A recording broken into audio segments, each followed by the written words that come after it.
noite, queridos. Graça e paz. Vamos lá. Nós vamos continuar então a nossa série. A gente tem feito agora no mês de outubro, por conta da Reforma Protestante, né? Dia 31 de outubro nós comemoramos o aniversário da Reforma Protestante. E aí quem tem acompanhado cada dia, como são 5 domingos, e a partir daquele 31 de outubro de 1517, quando Martinho Lutero colocou as 95 teses na porta da capela de Wittenberg, e ali tinha um resumo que se tornou então depois essas 5 solas. Solas, na verdade, é uma palavra em latim para somente. E aí nós vimos desde o início, então, somente a graça no primeiro domingo, depois somente a fé, depois somente Cristo, e hoje nós estudaremos somente a Escritura, ou o poder da Escritura, o poder da palavra. E semana que vem, somente a Deus toda a glória. Então nós vamos estudar nesse mês de outubro as 5 solas, que é esse resumo do que seriam as 95 teses. O que aconteceu em 1517, na verdade tem a ver com o que a gente tem que conversar, discutir e refletir nos dias de hoje. Não só pela questão política, mas nós precisamos pensar que igreja nós queremos ser. Que igreja nós seremos? Que igreja nós seremos para essa época pós-pandemia? Que igreja nós queremos ser para essa época pós-moderna? Que igreja nós queremos ser ou deixar para a próxima geração? Porque hoje, olhando para tudo ainda, nós carecemos de modelos, de referenciais. Quando você olha para a multidão, ou para a nossa nação, para o nosso mundo, tem igreja de tudo quanto é tipo. Não sei se já percebeu, mas eu citei algumas aqui. A gente tem a igreja família. Igreja família é aquelas que existem e entendem a igreja como uma família. A igreja família é aquela onde amar, perdoar, cuidar, servir, tudo que envolve esse tipo de comunidade familiar, prioriza relacionamentos, resolução de conflitos, se orgulha em se separar do mundo, porque ela se torna uma família. Mas o problema da igreja família é que muitas vezes quem não se encaixa nesse padrão, nesse modelo familiar, quem não se encaixa nesse estilo, muitas vezes não consegue participar, não consegue entrar.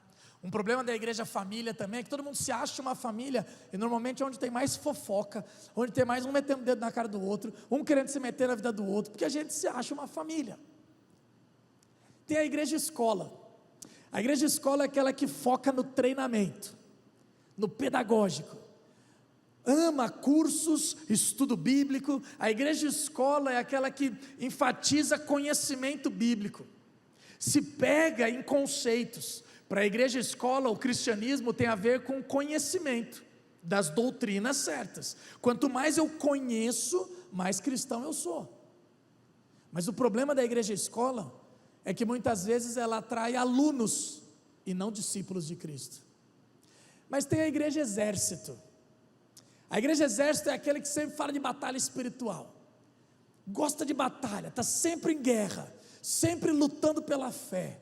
Ela é mais apologética, em defesa da fé, como se a fé precisasse de defesa, como se Cristo precisasse de defesa, mas sempre em estado de alerta, sempre em estado de alerta nos seus cultos, sempre em estado de alerta nas suas orações, sempre beligerante, sempre confrontando o mundo, sempre confrontando as pessoas, sempre confrontando outras religiões, sempre confrontando outras denominações. O problema da igreja exército é o tiro cruzado, a gente acaba se matando. Mas tem a igreja asilo. A igreja asilo é aquela que se encontra somente para contar as histórias do passado, da igreja de antigamente, lugar de descanso, tempo ocioso, ou talvez se perdeu no tempo. O tempo passou, as pessoas mudaram, a cidade mudou, a sociedade mudou, mas a igreja asilo não consegue mais atingir essa próxima geração, e sempre reclamando de que nada está bom. A igreja antiga era melhor. Mas tem a igreja Disneylândia. A igreja Disneylândia é entretenimento puro, show, pirotecnia, tecnologia e mídia. A igreja Disneylândia, com ênfase sempre numa boa música, na coreografia, atrai os mais jovens nos seus eventos com bandas. A igreja Disneylândia é como um canal de TV, sensível aos seus ouvintes, montando sempre os seus programas de acordo com o Ibope. O problema da igreja Disneylândia é justamente esse pragmatismo. Eu faço o que dá certo. O problema da igreja Disneylândia é que também atrai clientes e não discípulos de Jesus. Mas tem a igreja Shopping Center. A igreja Shopping Center é aquela que tem programa para todas as idades. Tem a praça da alimentação, então tem menu para todo tipo de apetite. Se alguém quiser um leitinho espiritual, tem. Se alguém quiser uma vitaminazinha, tem. Se alguém quiser uma feijoada, tem também. A igreja Shopping Center é aquela como se você entrasse num corredor de gôndolas de supermercado, e você pega somente o que você precisa. O problema da igreja Shopping Center é que ela começa a ser utilitarista. Aquilo que é útil para mim eu uso, aquilo que é conveniente para mim eu absorvo, senão eu estou fora. Sem mensagem encomendada, mas fazendo alusão dos nossos últimos compromissos aqui como igreja. Há um tempo atrás nós tivemos o Guilherme Kerr e o César Elbert. Na igreja Shopping Center tem gente que vai dizer assim: não, isso é coisa de velho, eu nem conheço as músicas, eu me converti depois, eu nem sei quem são os caras, essa noite eu não vou. Aí sexta-feira agora teve uma noite de adoração e intercessão. Fala, isso aí é muito pentecostal. Isso aí é muito pentecostal, isso aí é o pessoal que quer o avivamento, canta sobre o fogo, queima, isso aí não é para mim não. Na igreja Shopping Center as pessoas usam aquilo que é conveniente. Parece que a gente não é um corpo. Tem a igreja tecnológica. A igreja tecnológica é aquela que acompanha os desenvolvimentos e as tendências modernas, sempre caprichando na forma, sempre pegando o que tem de mais moderno na última geração. Redes sociais, notebook, página. Para a igreja tecnológica, o uso da modernidade simboliza poder, traz crescimento, porque aparentemente ela fala para a próxima geração. Aparentemente a igreja tecnológica fala com a sociedade pós-moderna. O problema da igreja tecnológica, num tempo de tanta conexão, as pessoas não estão conectadas. Nós vemos isso depois da pandemia. Nós tivemos que nos aperfeiçoar na tecnologia. A tecnologia nos acomodou e as pessoas não se conectam mais. A gente não tem mais o relacionamento. A gente está puxando para tentar trazer o povo de volta. E a igreja projeto social. A igreja projeto social é aquela que sua especialidade é no serviço à comunidade. A igreja projeto social vive para fora, vive para os outros, vive para saciar a necessidade do outro, para suprir a necessidade do outro. Mas o grande problema da igreja projeto social é que muitas vezes ela não se define, não tem identidade. Muitas vezes a demanda é tão grande de cuidar das pessoas, de cuidar sempre do outro, que ela não cuida de si mesma. Palavra, espiritualidade, tempo de oração, às vezes passa batido na igreja projeto social. A dificuldade desses tipos de igreja é que justamente elas têm uma ênfase demasiada em apenas um modelo. Essa parcialidade, esse enfoque muito grande só num tipo de ser igreja, às vezes causa frustração, causa decepção. A gente não consegue atingir o todo. O que aconteceu na reforma protestante, literalmente, foi uma volta às escrituras sagradas. O que aconteceu na reforma protestante foram homens e mulheres, homens que voltaram para estudar as escrituras sagradas nas suas línguas originais, no grego e no hebraico, para ir atrás e trazer de volta a essência. Ontem, no grupo de jovens lá em casa, a gente estava conversando sobre isso, sobre a reforma protestante, relembrando a história, todas as suas implicações. E a gente falou exatamente sobre isso, essa volta à essência. O que eu quero propor para nós, hoje à noite, falando sobre a escritura sagrada, somente a escritura, é literalmente voltar à essência. É voltar à essência, independente do modelo de igreja, independente do nosso perfil, independente da nossa característica, mas é olhar para as escrituras sagradas e trazer de volta a centralidade das escrituras sagradas. Foi isso que a reforma protestante nos deixou. Talvez a maior riqueza Talvez a maior riqueza da reforma protestante seja que nós temos a Bíblia na nossa língua. Eles trouxeram a Bíblia em latim, a missa era em latim, ninguém entendia nada. E aqueles homens então se dispuseram a lutar, a traduzir a Bíblia, a imprimir a Bíblia e trazer a Bíblia acessível para o povo. Talvez o maior tesouro da reforma protestante é aquilo que você tem aí nas suas mãos, e às vezes a gente nem nas mãos tem. Graças a Deus pela tecnologia, hoje você tem no celular, hoje você tem em qualquer momento, qualquer hora, mas muitas vezes ela fica dentro de uma gaveta na nossa casa. Muitas vezes nós passamos a semana inteira sem olhar para a Bíblia. Antigamente tinha aquela caixinha de promessa, e aí cada um pegava uma caixinha de promessa, pegava um versículo, ficava olhando, tinha uma promessa lá. Agora os aplicativos têm aquele versículo do dia, e às vezes, plim, dá um tique no seu celular, você lê aquele versículo totalmente aleatório e acha que valeu. Você tem a maior riqueza nas tuas mãos, você tem a maior riqueza, a palavra de Deus, que pode trazer centro, que pode tirar o caos da sua vida, que pode te colocar no eixo novamente, que pode trazer paz verdadeira, que pode trazer alegria para a tua alma, que pode resolver todos os teus problemas, e a gente nem olha. O que eu quero propor hoje à noite, é voltar à essência, e ver como que independente, tanto para a nossa igreja, quanto para a nossa vida pessoal e nossa família, mas como que a gente pode voltar para a essência das Escrituras Sagradas. Então eu quero te convidar a abrir a sua Bíblia em 2 Timóteo, capítulo 3, versículos 16 e 17, 2 Timóteo 3, 16 e 17.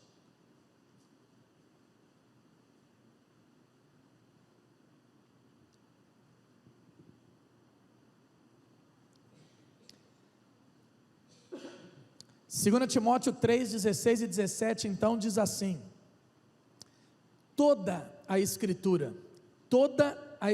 é inspirada por Deus e útil para o ensino, para a repreensão, para a correção e para a instrução na justiça, para que o homem de Deus seja apto e plenamente preparado para toda boa obra. Vou repetir: toda a Escritura é inspirada por Deus e útil para o ensino, para a repreensão, para a correção e para a instrução na justiça, para que o homem de Deus seja apto e plenamente preparado para toda boa obra. Esse é o texto que nós usamos inclusive para dizer que a Escritura é a palavra de Deus. É importante falar isso, sobre inspiração. Nós cremos que toda a Bíblia foi inspirada por Deus. É importante a gente entender que a Bíblia é a palavra de Deus para as nossas vidas, e assim como diz a Confissão de Fé de Westminster, ela é a nossa única regra de fé e prática. Como presbiterianos nós cremos nisso, e eu quero afirmar, claro que não quero ser teológico, muito teológico nesse momento, mas tem o lance que, se você já tem um pouco de conhecimento de teologia, eles falam a discussão, se ela é palavra de Deus ou se ela contém palavra de Deus. Porque alguns dizem assim, mas isso aí é só um livro, é só uma letra, mas quando ela habita no seu coração, quando ela produz alguma coisa, opa, aí ela se torna. Gente, independente disso, eu brinquei de manhã com todo o carinho do mundo, eu falei, parece discussão de quinta série, mas assim, só para a gente entender, é claro, quando nós olhamos lá, tem uma palavra que foi o diabo que disse, está lá registrado. Puxa, mas o diabo falou, é palavra de Deus? Mas tem o pecado.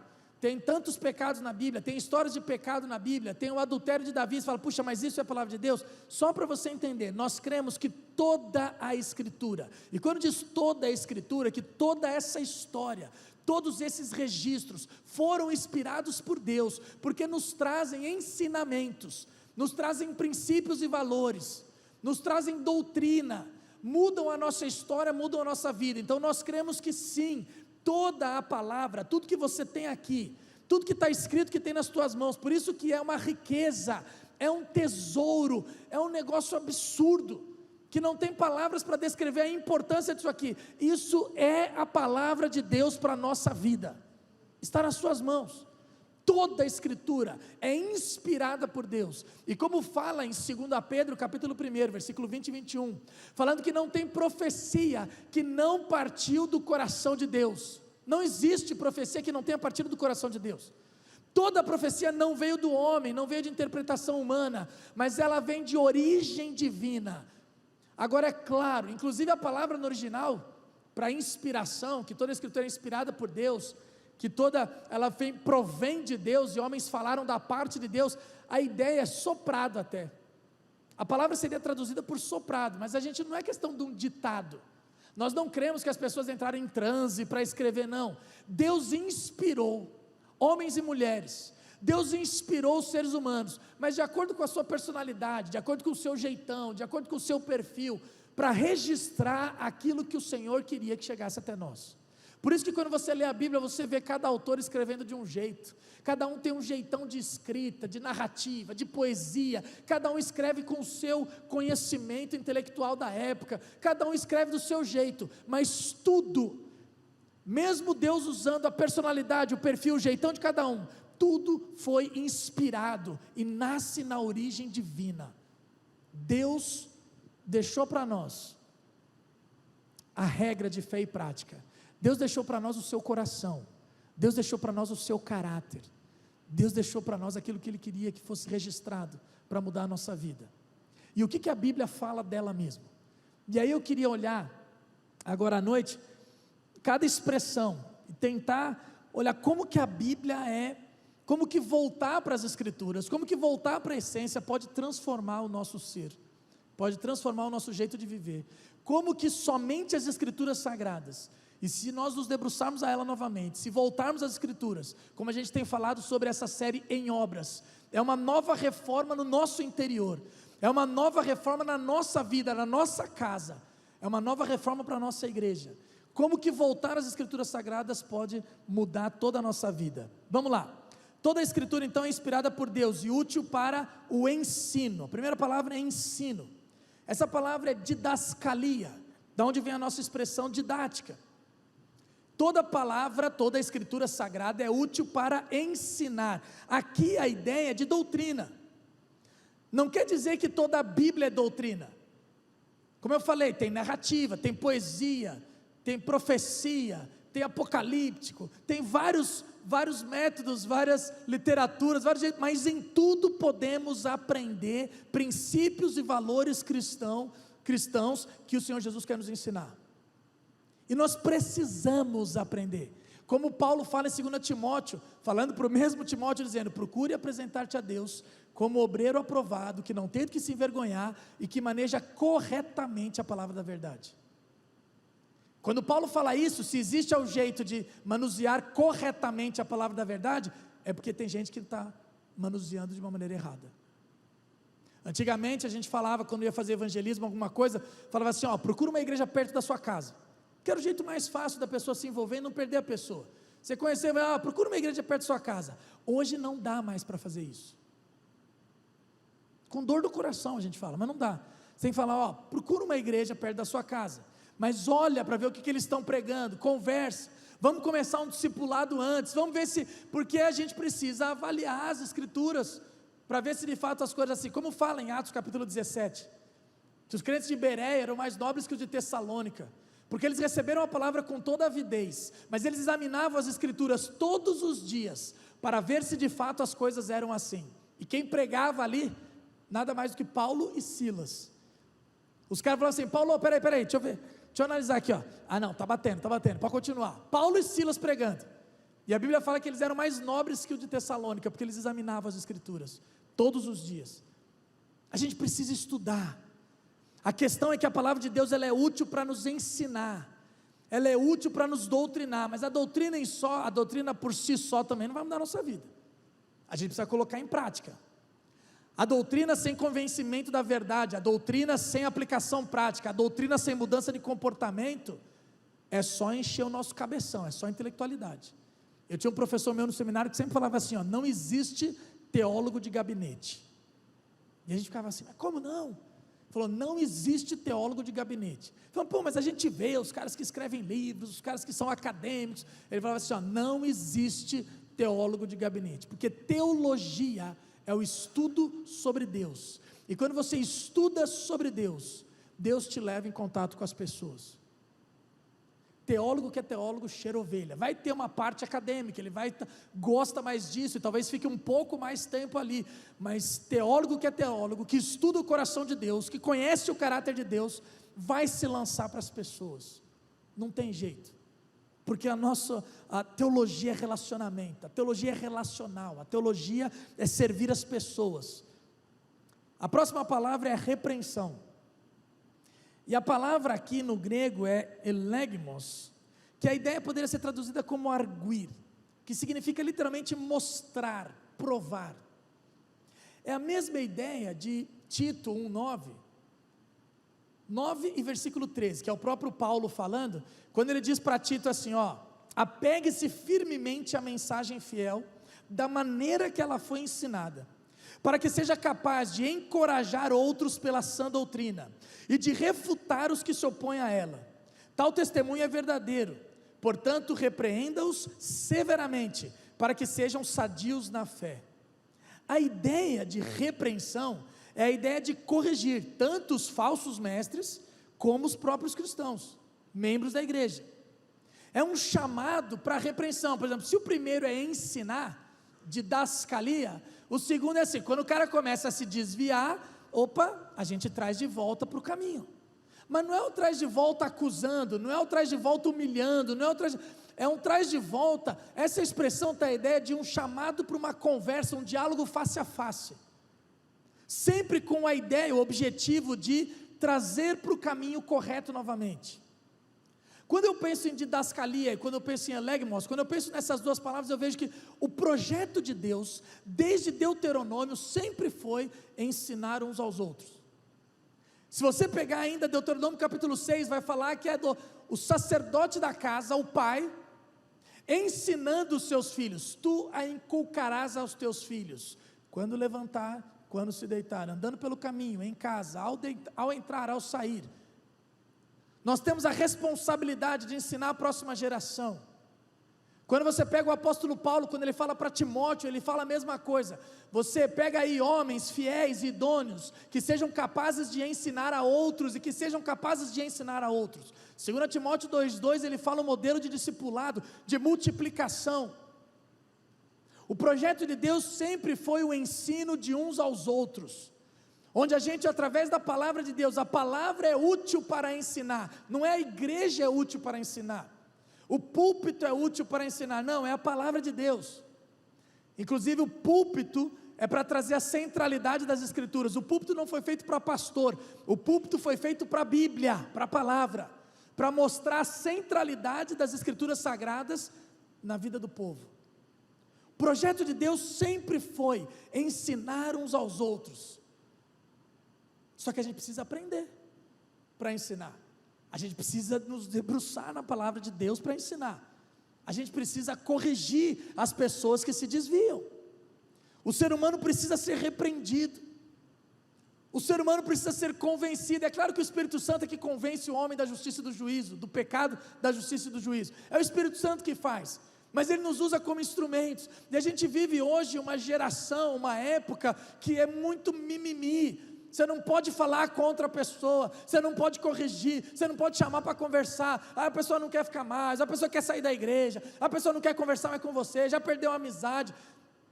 É claro que eu não estou dizendo que a gente vai acusar as pessoas, humilhar as pessoas, nós não vamos apontar o dedo. A ideia é sempre visando a restauração. No próximo verbo eu vou falar um pouco sobre isso, mas a gente precisa conversar, a gente precisa falar isso, que a Bíblia é útil para isso. Esse é o caminho das escrituras sagradas. Você ensina, e aí quando a pessoa começa a desviar, você corrige, e aqui no sentido ainda é de repreensão. Aí depois a próxima palavra é correção, e aí sim, a próxima palavra tem a ver com a restauração.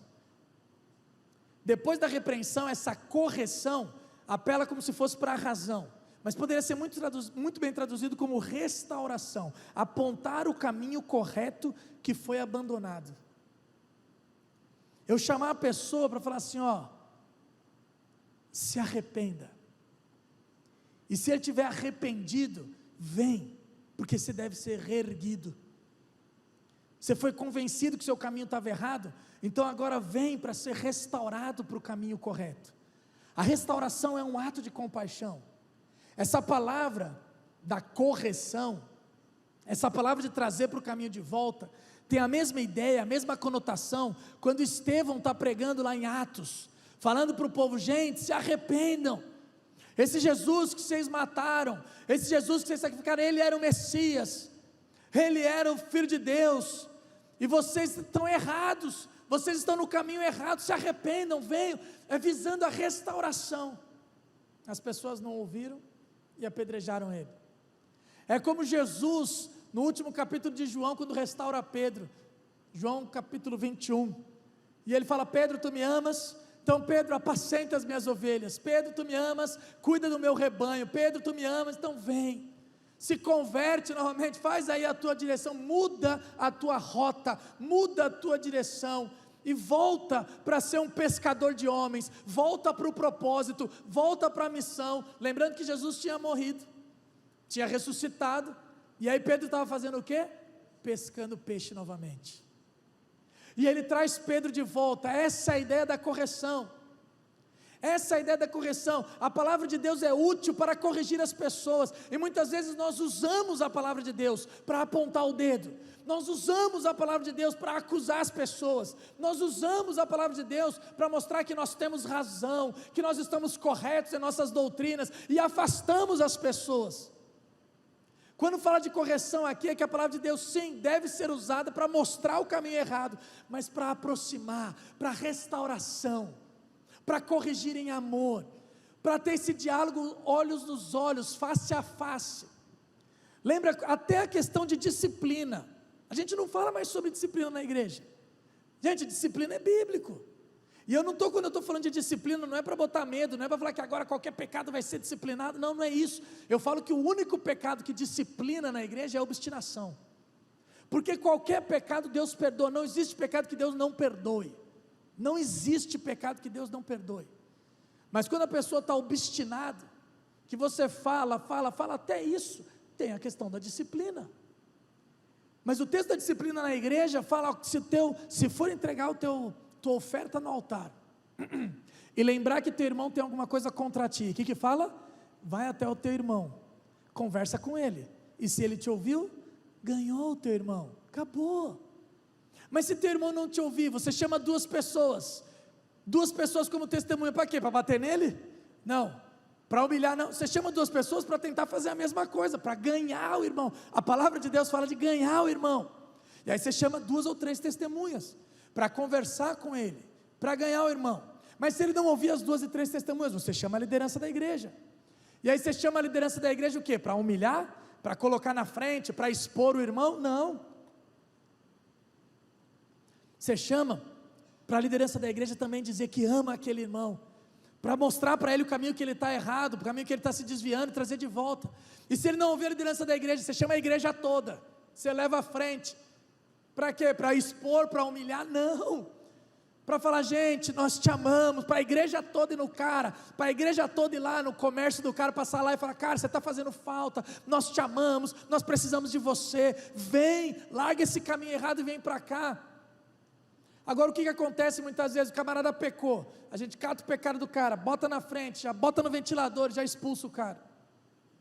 Esse processo de disciplina na igreja bíblico demoraria pelo menos, acho que uns 2 anos, e depois de 2 anos a igreja toda correndo atrás do camarada, e o camarada não quer ouvir, aí sim entraria uma disciplina, uma exclusão, alguma coisa assim. Mas a gente quer seguir a Bíblia? A gente quer obedecer a palavra de Deus de fato? Quando a gente olha para textos assim, quando a gente estuda textos assim, você vê como isso aqui muda o nosso jeito de pensar, muda o nosso jeito de agir, muda o nosso jeito de falar.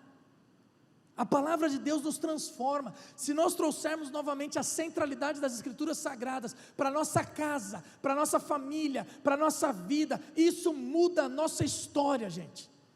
Eu te garanto isso. Se você não tem feito isso como pai, vou falar para os pais aqui, se você não tem feito isso como pai, se você não ensina a próxima geração, os teus filhos, nos valores, nos princípios do reino de Deus, nos princípios eternos, na vontade do Senhor, nós temos negligenciado aquilo que a Bíblia nos diz. Nós precisamos fazer isso. Isso é tarefa nossa, isso não é tarefa da igreja. A gente trabalha junto, mas isso é tarefa nossa. E por fim, a última palavra é instrução na justiça. A palavra aqui é paideia. Da onde vem a nossa pedagogia?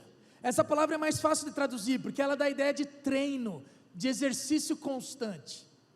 A graça educa, didascalia, a didática ensina. A lei traz os doutrinamentos, vamos dizer assim, os princípios elementares. Mas a gente quer amadurecer, a gente precisa botar em prática. Instrução na justiça tem a ideia dessa formação do ser humano. É como aquele texto de Hebreus, se você lembrar de Hebreus capítulo 5, quando o autor de Hebreus fala assim: gente, vocês já deviam ser mestres, vocês já têm tempo de ser mestres, e eu estou tendo que dar leitinho para vocês já deviam ser maduros, vocês parecem crianças. E aí ele fala que os mais maduros, pelo exercício constante. O exercício constante é que nos amadurece. Na nossa vida espiritual é a mesma coisa. Vou fazer a comparação à atividade física. Se você tem um modelo, um objetivo para a atividade física, tem gente que quer emagrecer, vai fazer um tipo de atividade física. Se tiver os profissionais da área da educação física, podem me corrigir. Mas eu quero emagrecer, então você tem que fazer um aeróbico, um cardio, você tem que fazer algo para você emagrecer. Ah não, eu quero hipertrofia, eu quero ter músculo, eu quero ficar grande. É outro tipo de exercício. Dependendo da sua idade, ainda você tem que linkar com a dieta. Não dá para fazer depois dos 40 eu vi que o metabolismo desacelera um monte. Então não adianta só, eu estou malhando 3 dias, mas nos outros 4 eu como que nem um doido. Eu falo, mas eu malho e não emagreço. Eu só pego peso, como que nem um doido e não emagreço. O nosso objetivo vai determinar as nossas ações. Na nossa vida espiritual é a mesma coisa. A gente fala assim, eu quero amadurecer. E eu nem preciso perguntar, se eu falar assim, quem não quer ser maduro em Cristo Jesus? Se você não quiser ser maduro, não sei se você está passeando aqui ou está no lugar errado. Mas se você está aqui é porque eu imagino que você queira melhorar, que você queira aprender mais do Senhor, que você queira amadurecer na sua fé, na sua vida espiritual. Se você quer amadurecer no Senhor, você precisa entrar nesse regime, nessa dieta, nesse exercício constante. Você precisa praticar as Escrituras Sagradas. Isso é instrução na justiça. Não tem como atingir o nosso objetivo espiritual, não tem como amadurecermos, se nós não estudarmos a palavra de Deus, se nós não praticarmos a palavra de Deus. É como um camarada que vai para a academia 2 dias, nos outros 5 come que nem um doido, vai 4 dias, mas os outros 3 come que nem um doido, não tem jeito, não vai atingir o objetivo. Se nós queremos transformação de vida, se nós queremos mudança na nossa história, se nós queremos vencer as nossas tentações, tem um monte de gente que está aí com a vida capengando, espiritualmente falando, porque não pratica a instrução na justiça, não se exercita na sua espiritualidade, não põe em prática aquilo que tem aprendido, não tem jeito. E aí eu afirmo para você, e eu concluo com aquele texto de Hebreus, quando fala que a palavra de Deus é 4, 12 e 13, que a palavra de Deus é viva e eficaz, é aquela que fala que ela é mais cortante que espada de 2 gumes, que vai ao ponto de dividir juntas e medulas, e discernir as intenções do nosso coração.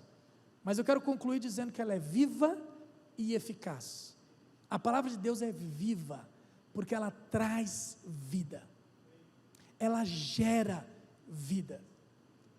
Nós estamos numa época de tanta morte, e eu não estou falando só morte física, tantos sonhos que já morreram, tantos ministérios que já morreram, tantas igrejas que têm morrido, tantas doutrinas que têm morrido.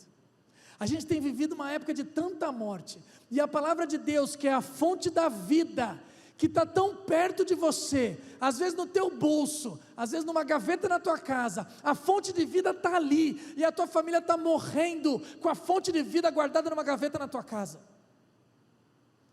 A palavra de Deus gera vida, a fonte de vida está tão próxima de nós, a fonte de vida está aí, acessível no seu bolso, no celular, e tanta gente morrendo, sem vida, sem desfrutar da vida, mas ela não é só a fonte de vida, ela não só gera a vida, mas a palavra de Deus é eficaz, e em eficaz eu entendo, ela transforma de verdade. Não é uma coisa assim, vai estudar a Bíblia que talvez você mude, eu te garanto, você vai mudar. Se você aceitar esse desafio de se debruçar na palavra de Deus, se você aceitar esse desafio de entrar na palavra de Deus, mergulhar na palavra de Deus, eu te garanto, ela é viva e eficaz, ela vai transformar a tua história. Depois pode me cobrar, vem falar comigo, eu desafio você. A palavra de Deus é viva e eficaz, ela muda a nossa história. A gente que desobedece, é a gente que precisa obedecer, é a gente que precisa seguir os princípios e valores, é a gente que precisa entrar nessa instrução na justiça, praticar, exercitar, ela amadurece a nossa vida e a nossa história. O problema é que muitas vezes ela está guardada dentro de uma gaveta. Eu quero te convidar a refletir sobre isso. Vamos ficar de pé?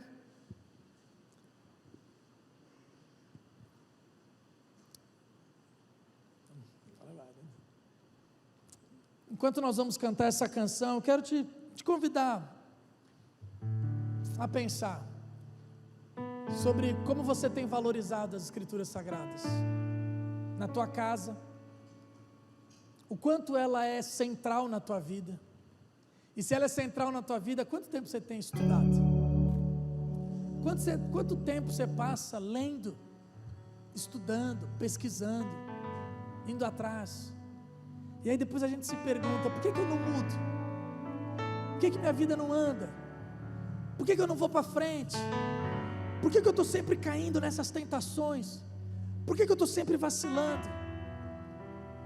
A palavra de Deus é viva, ela gera vida, ela é a fonte de vida, e a palavra de Deus é eficaz, ela nos transforma. Depois de cantarmos essa canção, então nós vamos orar, e aí nós vamos... Renova-me, Senhor Jesus, já não quero ser igual.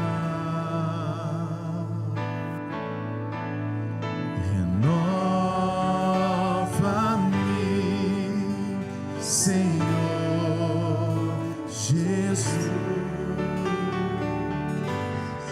põe em mim teu coração,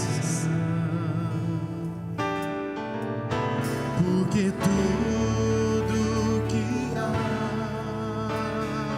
dentro de mim necessita ser mudado, Senhor, porque tudo que há dentro do meu coração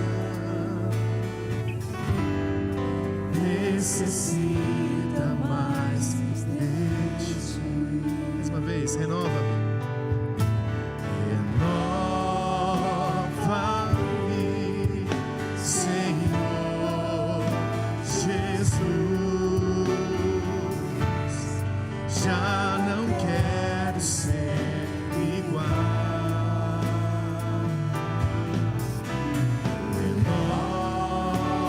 Renova-me, Senhor Jesus, põe em mim teu coração, porque tudo que há dentro de mim necessita ser mudado, Senhor, porque tudo que há dentro do meu coração necessita mais de ti.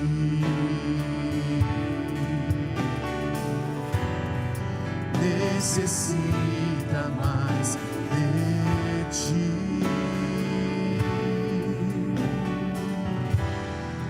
Necessita mais de ti. Verdade, Deus, nós necessitamos do Senhor, Pai, E até para essa mudança de comportamento, de prática, de prioridade, nós precisamos de Ti. Então nos ajuda. Primeiro, tem misericórdia, nos perdoa quando tantas vezes não valorizamos a Tua palavra. Pai, nela contém todo o Teu coração, nela contém todo o Teu caráter, nela contém todos os Teus sonhos para a nossa vida, os Teus planos para a nossa vida. E nós muitas vezes deixamos ela de canto, Pai. Tem misericórdia, nos perdoa, Pai. Nós queremos trazer de volta a centralidade da Tua palavra para a nossa vida, para o nosso interior. Nós queremos trazer de volta a centralidade da Tua palavra para a nossa família, para os nossos relacionamentos, para o nosso emprego, para a nossa igreja. Nós queremos trazer de volta a centralidade das Escrituras Sagradas, Pai. Queremos valorizar a Tua palavra e que ela nos transforme, que ela molde o nosso comportamento, que ela molde o nosso jeito de encarar as pessoas, o nosso jeito de servir as pessoas, que ela molde o nosso jeito de enxergar a tribulação, as dificuldades da vida, que a Tua palavra molde o nosso jeito de falar, de pensar, em nome do Senhor Jesus, que a Tua palavra nos transforme, a Tua imagem, a Tua semelhança. Esse é o nosso desejo, é o desejo do nosso coração, em nome do Senhor Jesus, é que nós oramos, amém.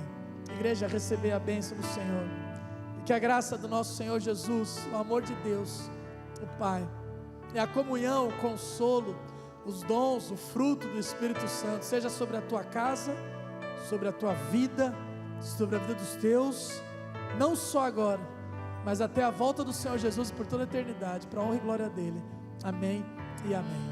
Que Deus te abençoe, querido, em nome de Jesus.